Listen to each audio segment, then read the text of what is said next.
நேயர்கள் அனைவருக்கும் வணக்கம். சக்தி ஜோதிடம் வழியாக உங்களை சந்திப்பது உங்கள் வழிகாட்டி ஜோதிடர் கண்ணன். கைரேகை கருத்துக்களை மிக எளிமையாக உங்கள் கையை பார்த்தவுடன் புரியும்படி கற்றுக் கொடுத்து கொண்டு வருகிறோம். பாருங்கள், பார்த்து பயன்பெறுங்கள். புதுசாக நம்ம சேனலை பார்க்குறவங்க சப்ஸ்கிரைப் பண்ணிங்க, உங்கள் ஃப்ரெண்டுகளுக்கும் ஷேர் பண்ணி பயன்பெறுங்கள். அதாவது இன்றைக்கு தலைப்பு என்னவென்றால், நம்ம போர்டு போட்டுருவாங்க, இது இருதயம் எப்படி வேலை செய்யும் கையில் காணலாம். நம்ம இருதய ரேகையை பற்றி பார்க்க போகிறோம். இருதய ரேகை என்பது நம்ம கையில் உள்ள மேலே முதல்ல இருக்கிறது, இந்த சுண்டு விரலுக்கு அடியில் ஆரம்பித்து குருவேட்டுக்கு போகிறது இருதய ரேகை. சரிங்களா? அந்த இருதய ரேகை எதெல்லாம் புரிஞ்சு தெரியுமா? நம்ம உடம்பு நல்லா பலமாக இருக்கா, நம்ம உடம்புல உள்ள இருதயம் ஹார்ட் அது எவ்வாறு இருக்குது, அதோட நிலை என்ன, ஹார்ட் அட்டாக்கு வருமா வராதா, உடம்பு உறுதியாக இருக்கா நல்லா இல்லையா, இல்லை ஹார்ட்டில் ஏதாவது ரத்த குழாயில் அடைப்பு இந்த மாதிரி இருக்குதுன்னா அதில் கையில் பார்த்த உடனே கண்டுபிடிச்சிடலாம். அதுவும் இல்லாமல் இதயம், இருதயத்தை, உடலில் உள்ள இருதயத்தை கண்டுபிடிக்கிறது, எப்படி வேலை செய்கிறது என்பதை காண்கிறது.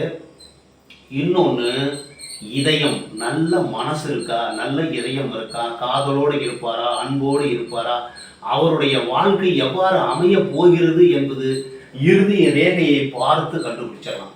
சரிங்களா? கையில் உள்ள ரேகையும் காணலாம். அதில் மெயினாக இருதய ரேகை என்பது ஹார்ட்டை குறிக்கும் ஒன்று. ரெண்டாவது, இதயம் நல்ல மனிதரா, இதயம் இல்லாமல் பேசுகிறாண்ட அப்படிம்பாம்ல, அதே மாதிரி நல்ல இருதயம் உள்ளவரா, நல்ல இதயம் உள்ளவராங்கிறத நம்ம ரெண்டையும் கண்டுபிடிக்கலாம். காதல், அன்பு, பாசம், வாழ்க்கையினுடைய நிலை எவ்வாறு இருக்கும் என்பதை ஒரு எடுத்துக்காட்டோடு நம்ம இன்னைக்கு பார்க்க போகிறோம். இருதய ரேகையை வச்சு பார்க்க போகிறோம். சரிங்களா? இப்போ நம்ம இது ஒரு கைரேகை அமைப்பு. ஒருவருடைய கை, அவங்க ஆணாக இருக்கலாம், பெண்ணாக இருக்கலாம். ஆனால் இது ஒரு பெண்ணோட கை. சரிங்களா? ஒரு 40 வயது நிரம்பிய ஒரு பெண்ணினுடைய கை. ஆணாக இருந்தாலும் பெண்ணாக இருந்தாலும் பலன் ஒன்றே தான். சரிங்களா? இவங்களுக்கு இருதய ரேகையை பாருங்க. இருதய ரேகை பாருங்க, இப்படி லைட்டாக இந்த முதன்மேட்டுக்கு ஆரம்பிச்சு வருது, அதுக்கப்புறம் இங்கேருந்து ஆரம்பிச்சு இப்படி போகுது. ஆனால் பிளவு இருக்கு, இருதய நோய் வராது. சின்ன ஊண்டு அப்படியே லைட்டாக நெஞ்சு வலி மாதிரி தெரியும், ஆனால் இருதயத்துக்கு பிரச்சனையே கிடையாது, இருதயம் நல்லா இருக்கு. சரிங்களா? சுக்கரமேட்டை பாருங்க, சுக்கரமேடு நல்லா உப்பலாக இருக்கு. அதே மாதிரி இந்த புத்தி ரேகை பாரு, சந்திரன் பக்கம் வளைஞ்சிருக்கு. அதே மாதிரி குரு வளையமும் இந்த சுக்கர வளையமும் இருக்கு. நல்லா புரிஞ்சுங்க. சுக்கர வளையம் இருந்தால் சுக்கரமேடு அதிகமாக இருந்து புத்தி ரேகை பக்கம் சந்திரன் பக்கம் புத்தி ரேகை வளைஞ்சாக மனசு ஆசை நிறைய இருக்கும், காதல் நிறைய இருக்கும், காமம் நிறைய இருக்கும். எதிர்பாலினத்தின் மேல், அதாவது ஆணா இருந்தால் பெண் மேல், பெண்ணா இருந்தால் ஆண் மேல், அதை அவங்கள பிடிச்சவங்களை பார்க்கும்போது அப்படியே ஈர்ப்பு, காந்தம் இரும்பு துண்டை இழுப்பது போல் இழுப்பதற்கு வாய்ப்பு உண்டு. ஏன்னா சுக்கர வளையம் இருக்கு, சுக்கரமேடும் அதிகமா இருக்கு. சந்திரன் புத்தி ரேகையும் சந்திரன் பக்கம் வளையுது. கற்பனை, கதை, கவிதை, கற்பனை அதிகமா இருக்கும். கற்பனை பண்ணிக்குவாங்க மனசுலயே, ஓ இவங்களுக்கு நம்ம மேல ஆசை இருக்குமோ அப்படின்னு கற்பனை பண்ணிக்குவாங்க. வாழ்க்கையே கற்பனை முடியும். இதுக்கு என்ன பண்ணலாம் லாஸ்ட்ல சொல்றேன். இப்ப இருதய ரேகை இருதய ரேகை பிளவுபட்டிருந்தாலும் அது ஒன்றும் இருதயத்தை பாதிக்காது. ஒன்று ஃபர்ஸ்ட். ரெண்டாவது, சுக்கர வளையம் இருக்கிறதுனால மனசுல சின்ன புள்ளியில இருந்து ஆசை நிறைய இருக்கும் அப்படின்னு நம்ம சொல்லிடலாம். இவங்களுக்கு தார ரேகை பார்த்தாக்க 2 கொஞ்சம் சின்னதா இருக்கு, அதுக்கப்புறம் கொஞ்சம் பெருசா இருக்கு. முதல்ல ஒரு திருமணம் ஆகி அது டைவர்ஸ் ஆயிடுச்சு, அதுக்கப்புறம் ஒரு திருமணம் இருக்கு, அதுக்கப்புறம் லைட்டா ஒரு நட்பு வர மாதிரி இருக்குது. இந்த மாதிரி கை அமைப்பு இருக்கும்பொழுது நீங்கள் எச்சரிக்கையாக இருக்க வேண்டும். முதல்ல பார்க்கறது சுக்கரமேட்டை பார்க்கணும், சுக்கரமேடு எவ்வாறு இருக்கு. அதே மாதிரி இந்த புத்தி ரேகை இப்படி சந்திரன் பக்கம் வளைஞ்சு கற்பனையோடு இருக்கு, இருதய ரேகையில பிளவோடு இருக்கு, இருதய ரேகையும் ஒரு மாதிரி இதா இருக்கு, அதாவது குருமேட்டு பக்கம் சார்ந்து இருக்கு. அதுக்கப்புறம் உங்களுக்கு சுக்கர வளையமும் இருக்கு.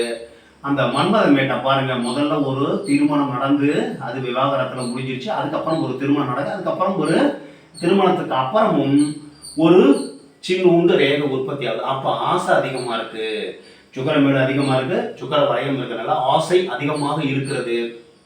அதாவது இருக்கிறத விட்டுட்டு பறக்கிறதுக்கு ஆசைப்படும் மனசு. வீட்டில் ஹஸ்பண்ட் இருக்காரு, ஆனால் அதாவது மனைவி இருக்கிறாங்க, அதை விட்டுட்டு வெளியில தான் எண்ணம் போகும். அந்த மாதிரி எண்ணம் மாறாட்டம் உண்டாகும்.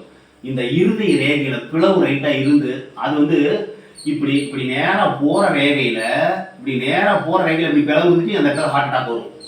ஆனா இப்படி போகுது பாருங்க, இப்படி போறதுல இப்படி போயிடுச்சுன்னா அந்த இடத்துல ஹார்ட் அட்டாக் வராது. நல்லா புரிஞ்சுங்க.